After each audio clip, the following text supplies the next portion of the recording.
যেখানে বিএনপি বর্জন করেছে এবং ভোটারদেরকে ভোট কেন্দ্রে যাওয়ার জন্য বারণ করেছে।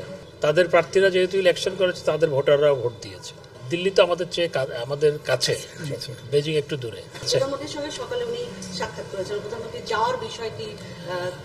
অবশ্যই মাননীয় প্রধানমন্ত্রী সফর হবে। ভারতে এখন নির্বাচন চলছে, নির্বাচন পর সরকার গঠন হবে, তারপর না মাননীয় প্রধানমন্ত্রীর সফর কখন হবে সেটা ঠিক। ওনার বেইজিং যাওয়া নিয়ে কথা হচ্ছে, কোনটি আগে হতে পারে, বেইজিং না দিল্লি?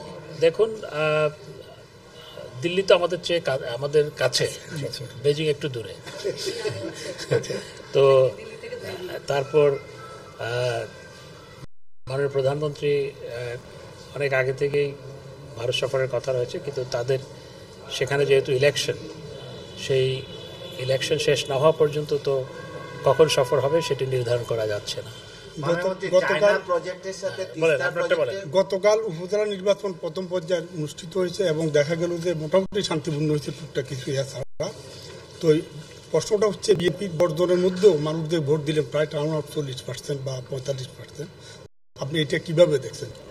দেখুন, স্থানীয় সরকার নির্বাচন আমাদের এই রিজিয়নে, ভারতেও স্থানীয় সরকার নির্বাচন হয়, নেপালে হয়, পাকিস্তানে হয়।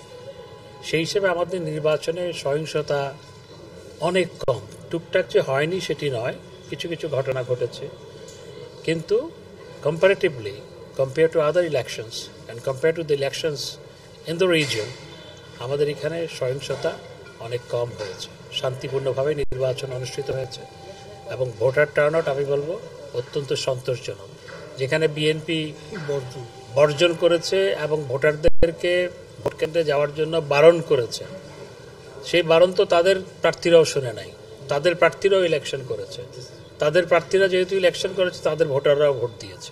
সুতরাং যেই নির্বাচন হয়েছে এবং নির্বাচনে যেভাবে voter turnout, this is satisfactory. Thank you. ছোট্ট একটা প্রশ্ন, এই যে তিস্তা প্রকল্পের কথা বলা হচ্ছে, সেখানে ভারত টাকা দিতে চাচ্ছে, চায়নারও টাকা দেওয়ার এর আগেও আমরা শুনেছি তারাও আগ্রহী। তা আমরা আসলে কোনটা গ্রহণ করবো, সেটা কি আমরা ঠিক করছি কিনা? দেখুন, ভারত যে আমাদেরকে এই ক্ষেত্রে সহায়তা করতে যাচ্ছে, সেই বিষয় নিয়ে আজকে আলোচনা হয়েছে। ধন্যবাদ।